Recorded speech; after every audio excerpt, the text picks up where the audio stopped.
This exploration into philosophical enlightenment is brought to you by Blinkist, the revolutionary book summary platform. Through the special link provided below, you can unlock 7 days of free access plus 25% savings on your annual premium subscription. Enlightenment represents humanity's bold departure from self-imposed intellectual dependence. This dependence stems from our reluctance to employ our own understanding without external direction. These profound words from Immanuel Kant capture the essence of one of history's most transformative intellectual movements. Born during an epoch of unprecedented scientific discovery and emerging individual freedom, Kant became instrumental in guiding humanity's intellectual evolution.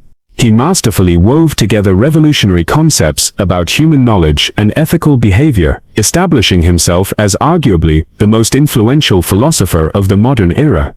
In 1724, in the Prussian city of Königsberg, now known as Kaliningrad in modern Russia, a child was born who would reshape Western thought forever. Immanuel Kant entered the world as the fourth of 9 children in a family marked by modest means and unwavering religious devotion. His formative years at the University of Königsberg exposed him to the natural sciences, mathematics, and philosophical inquiry. As he absorbed the groundbreaking discoveries of the scientific revolution and Enlightenment thinking, Kant witnessed firsthand the transformative power of human reasoning and independent intellectual exploration. This exposure gradually eroded his acceptance of the strict religious framework of his upbringing. He began questioning religious and political authorities with increasing boldness, observing how society around him was abandoning blind acceptance of traditional power structures in favor of secular, rational analysis. Yet Kant possessed remarkable wisdom for his age. Having witnessed religion's positive influence on the moral behavior of those around him, he recognized the profound ethical guidance it provided. This created a fascinating paradox in his thinking. While he celebrated humanity's intellectual maturation, he worried about the potential moral vacuum that might emerge as society distanced itself from traditional spiritual frameworks. Kant perceived humanity standing at a critical crossroads. Intellectually mature enough to leave behind childhood dependencies, yet not sufficiently developed to navigate independent existence with wisdom and moral clarity. Throughout his prolific career, Kant produced groundbreaking works spanning metaphysics, ethics, epistemology, political theory, and aesthetics. His life's mission centered on facilitating Western civilization's successful transition into what he termed the Enlightened Age. His monumental work, Critique of Pure Reason, alongside numerous other treatises, represented his systematic attempt to examine prevailing concepts of knowledge and reality. Through these explorations, he developed revolutionary models of understanding while establishing reason as the fundamental source of moral good.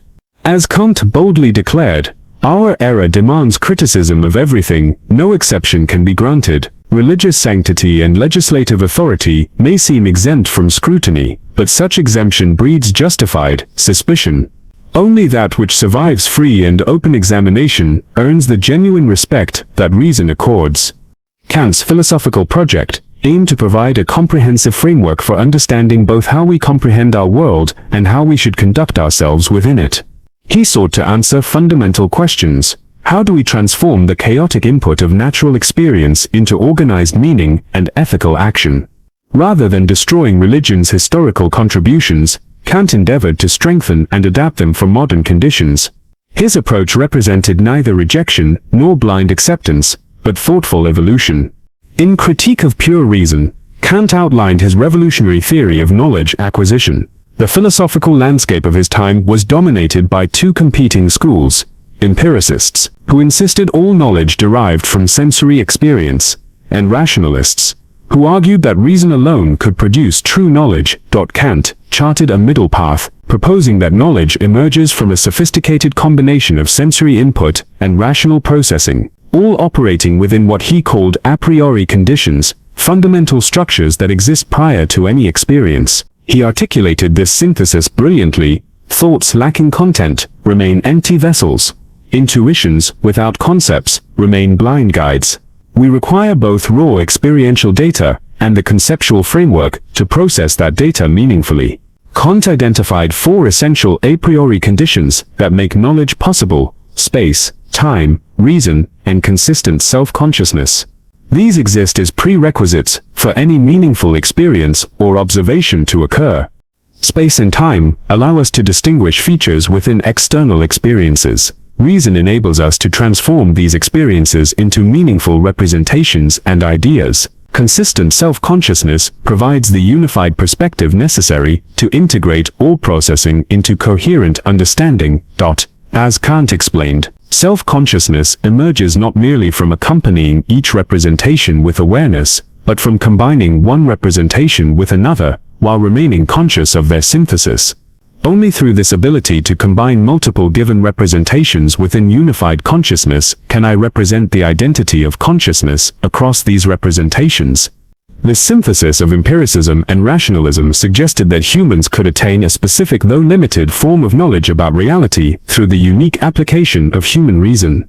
Kant's famous declaration captures this progression. All human knowledge begins with sensory input, advances through understanding, and culminates in reason.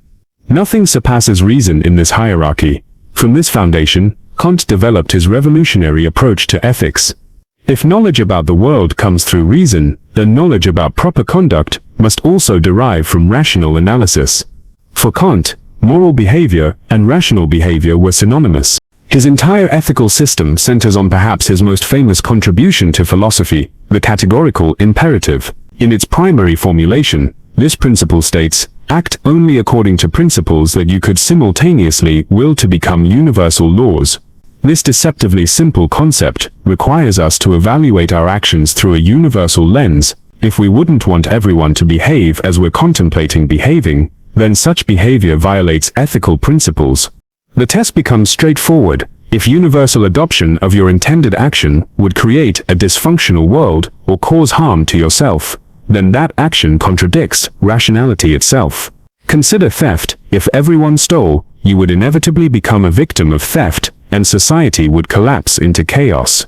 Therefore, no rational person could justify stealing, and acting otherwise violates moral law, as certainly as contradicting mathematical principles.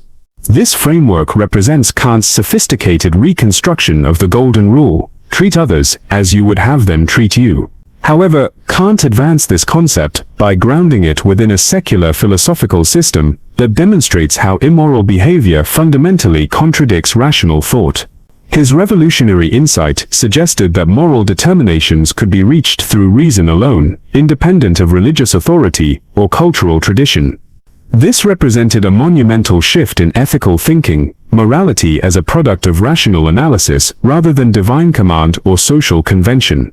Yet Kant's system, for all its elegance, generates challenging questions that continue to perplex philosophers today. What occurs when apparently rational actions conflict with categorical imperatives? How do we navigate situations where rigid adherence to moral principles might cause greater harm than violating them? Consider this scenario. Would stealing a weapon to prevent someone from attacking innocent people be immoral simply because it violates the principle against theft? Isn't preventing greater harm more rational than rigid adherence to moral rules? Utilitarian philosophers would argue that preventing greater harm represents both more rational and more moral action, suggesting that moral laws should adapt to specific circumstances rather than remain inflexible. More fundamentally, can we establish objective moral determinations using reason when human prosperity, the apparent goal of moral behavior, remains inherently subjective? How can we build objective ethical systems on foundations that depend entirely on human subjectivity? These questions reveal deeper philosophical problems. Are humans truly rational beings? How can we ground our thinking processes in something external to those very processes? What justification exists for following reason other than reason itself? While reason appears to represent humanity's highest cognitive achievement, this seeming superiority lacks objective grounding beyond circular reasoning. We trust reason because reason tells us to trust reason. Despite these unresolved challenges, Kant's contributions proved revolutionary and enduring. He illuminated crucial problems requiring continued exploration, while establishing foundations that subsequent generations could build upon. His direct influence shaped revolutionary thinkers, including Hegel, Schopenhauer, Nietzsche, Freud, and Wittgenstein, among countless others. Virtually all Western philosophical development since Kant bears traces of his influence. Most importantly, Kant helped lead humanity's ongoing courageous journey away from intellectual dependence toward independent reasoning, a transformation still unfolding today. He guided our species' evolution from creatures seeking shelter in traditional authorities toward thinking beings actively searching for better, more independent ways of living.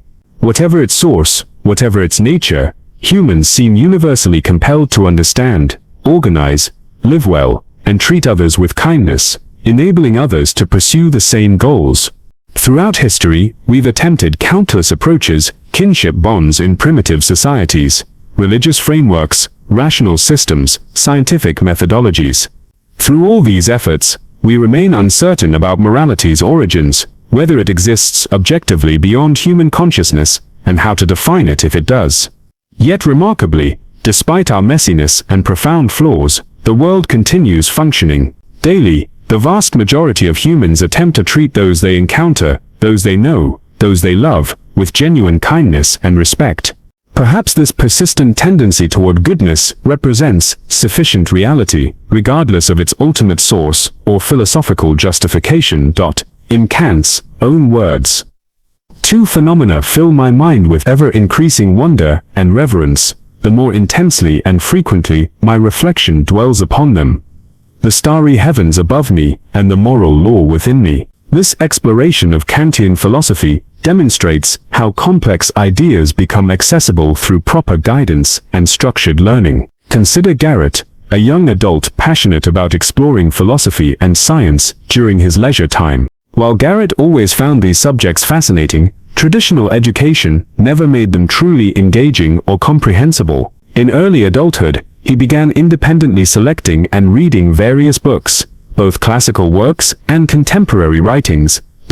Unfortunately, Garrett repeatedly found himself struggling with material that proved either too difficult to understand or less interesting than anticipated. Despite investing countless hours in the effort, everything changed when Garrett discovered Blinkist, an innovative application that transforms over 5,500 non-fiction books into approximately 15-minute explanations available both as text and audio, even when offline. This breakthrough allowed Garrett to explore hundreds of books in dramatically reduced timeframes. He could efficiently evaluate numerous works, identify which books deserved complete reading, and use Blinkist's frameworks to enhance his comprehension during full reading sessions. While reading Descartes' Meditations on First Philosophy, Garrett utilized Blinkist to clarify his understanding of Descartes' ontological argument and substance dualism theory, the belief that mind exists separately from body. This support transformed an otherwise challenging read into a comprehensible and memorable experience. Garrett shared Blinkist with several friends who possessed different interests, but all discovered numerous appealing titles across Blinkist's 27 distinct categories. Through Blinkist Premium's Connect feature, Garrett even shared his free account with his closest friend Nathan. If you're interested in developing or enhancing your reading habits, use the provided link or scan the displayed QR code.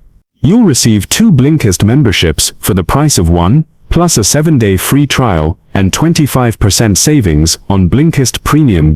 Thank you for joining this philosophical exploration. Until our next intellectual adventure together.